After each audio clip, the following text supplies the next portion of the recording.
오늘은 비전을 주시는 하나님이란 제목으로 주의 말씀의 은혜를 나누도록 하겠습니다.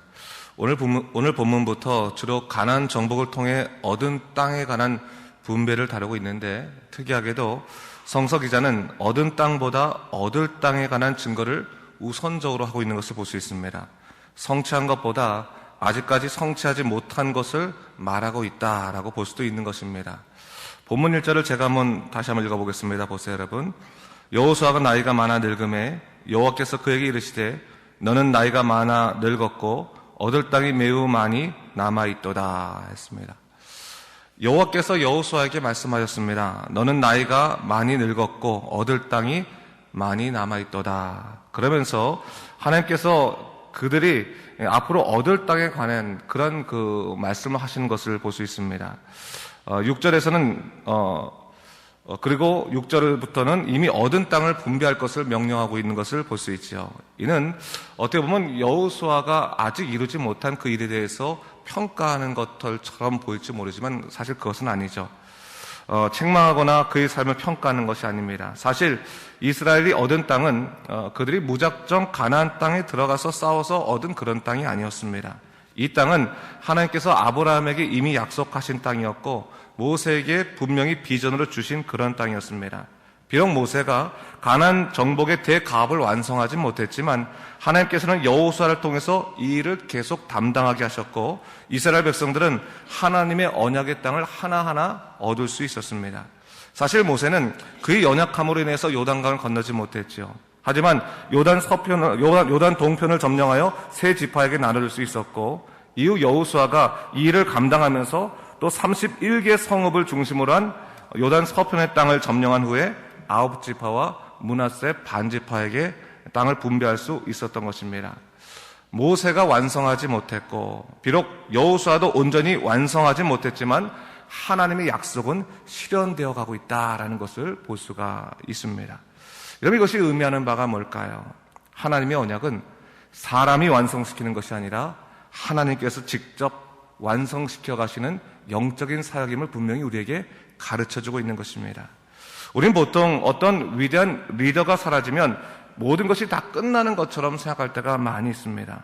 물론 세상 일은 사람에 따라 그 일이 중지되기도 하고 사라지기도 합니다. 하지만 하나님의 일은 다르다는 것입니다. 하나님은 당신이 약속하신 일을 분명히 신실하게 지키시며 이는 당신의 종들을 통해서 계속해서 실현되어 감을 분명히 성경은 우리에게 가르쳐주고 있는 것입니다. 오늘 본문에 나오는 땅에 관한 이야기도 마찬가지입니다.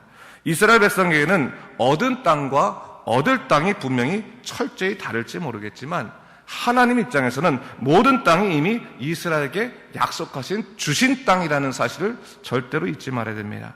그렇기 때문에 그 땅의 지금의 소유가 누구이냐 하는 것보다 중요한 것은 그 땅을 주신 분이 누구인가를 분명히 바라보는 것이 훨씬 더 중요하다는 사실을 알아야 합니다. 여러분, 하나님의 약속이요, 여러분의 삶에 이루어진 것에 대한 그 확신이 여러분이 이미 성취해서 얻은 인생의 소유 때문에 그런 확신이 일어난 것입니까? 아니면 하나님께서 여러분 마음 가운데 임해 주신 그 하나님의 비전 때문에 여러분이 확신을 갖고 있는 것입니까? 분명히 생각해야 되는 거예요. 어떤 사람들은 자기 손에 쥐어져야지만 내 것이라고 생각하는 사람이 있어요. 그렇기 때문에 어떻게 보면 하나님의 축복은 항상 임하지 않았다라고 생각하면서 패배주의적인 생각으로 고통을 겪고 있는 사람들도 있을 수 있습니다. 내 인생이 이렇게 안 풀릴까? 저 사람은 하나님께서 이미 축복 주셔서 저렇게 많이 소유했는데 나는 왜 하나도 얻은 것이 없을까? 그렇게 고통스러워 생각하는 사람도 있을 수 있습니다. 근데 여러분 한번 잘 생각해 보십시오. 과연 내게 필요한 하나님의 역사의 증거가 성취된 일이나 소유된 물질에 있는지 아니면 하나님이 주신 비전에 있는지를 다시 한번 새롭게 바라볼 필요가 있습니다. 내 심령이 하나님의 비전으로 말미암아 새로워졌다면 우리는 온전히 이 세상 속에서 하나님의 약속을 믿고 걸어갈 수 있는 담대한 믿음의 사람이 될 수 있을 거라는 사실입니다. 그저 내가 가지고 있는 소유나 물질만으로 내 인생을 판단하려고 한다면 우리는 세상에 수도 없는 하나님을 알지 못하는 악한 자들이 가진 그 물건으로 인해 소유로 인해서 오히려 고통받고 그것을 그리워하고 사모하는 잘못된 영성으로 나갈지도 모른다는 것을 절대로 잊지 말아야 됩니다. 여러분, 하나님 나라가 임하는 거죠. 그렇죠? 우리 안에 하나님의 비전을 주신다는 것은 하나님 나라가 우리 마음에 임하는 것입니다. 하나님 나라 임하기 때문에 세상 나라가 별로 우리에게 그다지 영향을 주지 아니하고 그것 자체로 인해서 우리가 목숨 걸며 살아가는 것이 아닌 하나님 나라의 소망을 갖고 살아가는 사람으로 바뀌어가게 되는 거죠. 그것이 바로 오늘 얻을 땅에 관한 비전이라 볼 수 있습니다. 오늘 본문 2절에서부터 6절까지 나온 모든 얻을 땅에 대한 것들이 나오죠. 근데 이 얻을 땅이라는 것이 믿음 없는 사람의 눈으로 본다면 뭐예요? 아직 성취하지 못한 일 혹은 뭡니까? 실패한 일, 네가 얻지 못한 그런 결과들이다 라고 말할지도 모릅니다. 아직까지 이루지 못한 부족한 인생이다 그렇게 생각하게 된다면 그 땅을 바라볼 때마다, 그 땅을 생각할 때마다 숨막히고 답답하고 얼마나 초조하겠습니까? 그러나 하나님께서 그 땅을 이미 내게 주시기로 약속한 그 땅이라는 것을 우리가 믿음으로 받아들인다면 비록 소유하지 못했을지라도 이스라엘 백성들은 담대한 마음으로, 기쁜 마음으로 모든 땅 가운데 있는 하나님의 축복을 바라볼 수 있었을 것입니다. 이것이 바로 비전인 것입니다. 비전은 바로 하나님의 주신 약속을 믿고 큰 걸음을 미리 살아갈 수 있는 영적인 하나님의 축복이라는 것을 절대로 잊지 말아야 됩니다. 오늘 하나님께서는요, 바로 여호수아에게 그 비전을 다시금 상기시켜주고 있는 것을 볼 수 있어요. 사실 여호수아는 늙었습니다. 여기서 말하는 늙었다고 말하는 것은 90세가 넘은 노인을 말하는 것입니다. 육적인 힘으로 어떻게 할 수 없는 그런 나이입니다. 여러분, 여호수아가 자기가 늙은 것을 몰랐겠습니까? 아마 답답했을 것 같아요. 내가 너무 늙어서 내 힘이 없어서 내가 할 수 있는 것이 없구나라는 생각을 했을지도 모릅니다. 근데 여러분, 그것으로 인해서 내가 연약했기 때문에, 내가 부족하기 때문에 하나님의 뜻을 이루어가지 못한다고 생각하자면 그건 하나님의 뜻을 내 안에 가두는 것과 똑같은 것입니다. 비록 나는 늙었지만 하나님께서는 당신의 뜻을 계속 이루어 가실 것이라고 하는 놀라운 그 비전에 대한 약속을 우리만에 갖고 있다면 우리의 소망은 점점 더 하나님의 놀라신 능력으로 인해서 우리의 연약함을 통해서 일하게 될 것이라는 것을 절대로 잊지 말아야 됩니다. 내가 강해야지만, 내가 능력이 있어야지만 하나님의 뜻이 이루어지는 것이 아니라 때로는 내가 연약하고 부족하고 아무 보잘것 없더라도 하나님이 하시고자 한다면 하나님께서 우리를 통해 이루신다는 것을 절대로 잊지 말아야 되는 거예요. 그것이 바로 하나님의 놀라신 역사라는 겁니다. 기적이라는 것입니다. 능력이라는 것입니다. 자, 오늘 우리가 이 하나님께서 이 여호수아에게 말씀하신 것을 좀 우리가 잘 묵상할 필요가 있습니다. 사람은 자연적으로 자신의 쇠한 육체처럼 자신의 꿈과 비전도 사라질 때가 많이 있습니다. 그때 하나님께서 그에게 다가가신 것입니다. 네가 지금 늙었지? 하지만 네가 얻을 땅이 많다라고 말씀하신 거예요. 반어적 표현이잖아요. 너가 늙었으니까 이제는 넌 얻을 땅도 얻지 못하는구나. 이게 아니라 네가 늙었지? 그러나 얻을 땅이 이제 많다라고 말씀하시면서 다시금 비전을 상기시켜주는 것이죠. 그러면서 내가 반드시 너희들 앞에 있는 너희들 앞에서 이 가나안 족속을 다 쫓아낼 것을 다시 한번 약속해 주시는 것을 볼 수 있습니다.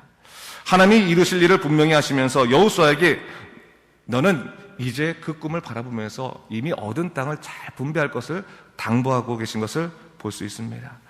여러분, 하나님께서는요, 우리가 바라는 세상 것을 주시기 전에 우리에게 비전을 먼저 주십니다. 이는 궁극적으로 하나님이 우리에게 주시려고 하는 나라는 시간과 공간의 제약을 받는 이 세상 나라가 아니라 영원한 하나님 나라이기 때문에 그런 것입니다. 그래서 하나님께서 비전을 주시는 것이고, 그래서 이것으로 인해서 초조하게 세상에 사로잡지 않도록 우리를 만들어 주시는 것입니다. 절대로 잊지 말아야 되는 거예요. 자, 여러분 생각해 보세요. 하나님이 주시는 비전을 가지고 있는 사람은요, 자기가 이루어낸 것에 대해서 자만하지 아니하고 또 이루지 못한 것에 대해서 비관하지 않습니다. 그저 하나하나 내주 하나님이 이루어주시는 그 삶의 역사 가운데서 그분이 이루신 일을 바라보면서 믿음으로 순종하며 나아가는 것, 그것이 바로 그 삶의 제일의 과제가 된다는 것을 절대로 잊지 말아야 됩니다. 여러분, 오늘 하나님께서 이미 여러분들에게 주신 놀라운 역사들이 있지 않습니까? 그렇죠? 그 축복들이 있지 않습니까? 그 축복 가운데서 여러분들은 정말 하나님의 놀라신 일들을 잘 감당할 수 있을 것입니다. 그리고 하나님께서 여러분들에게 이미 약속하신 하나님 나라의 놀라운 축복이 있습니다. 그렇다면 우리는 초조하지 아니하면서 세상 가운데서 담대히 살아갈 수 있게 될 것입니다. 그런데 우리에게 항상 문제는 뭡니까? 하나님의 약속을 바라보지 못하고 세상 사람과 비교해가면서 내가 이루지 못한 세상 일들을 마치 내가 실패한 인생과 같다라고 생각하는 그 연약한 마음으로 들어갈 때 우리의 인생은 망가지기 시작한다는 거죠. 여러분, 하나님께서 이미 우리 마음속에 하나님 나라를 주셨다면 세상 사람들은 절대로 갖지 못할 놀라운 나라를 이미 우리는 소유한 사람이 되었습니다. 그렇기 때문에 그것 때문에 세상 나라 때문에 너무 걱정하지 마시고, 세상 나라가 내가 갖고 있는 세상 나라가 좀 뺏기던 아니면 늘었다고 해서 자만할 것도 없고, 빼앗겼다고 해도 초조할 것도 없고, 오로지 하나님 주신 그 크신 하나님 나라로 인해서 우리가 기쁨으로 살아가는 것이 더 중요한 삶임을 절대로 잊지 말아야 됩니다. 제가요, 장례를 참 많이 하면서 한국에서 장례를 하면 그런 생각이 들었습니다. 1초가 얼마나 다른가. 생명이 붙어 있던 그 1초 전과 생명이 떠나가는 그 1초 후가 얼마나 다른지를 제가 많이 체험을 했습니다. 여러분, 사람이 하나님이 주신 영혼과 생명이 붙어 있을 때는 아무리 질병 들고 아파도 그 사람은 뭐예요? 살아있는 것입니다. 살아있는 거예요. 살아있는 사람의 특징이 뭡니까? 아플 수 있죠. 고통스러울 수도 있죠. 그렇죠? 그게 살아있다는 증거예요. 아픈 것이 살아있다는 증거예요. 고통스러운 것이 살아있다는 증거예요. 네?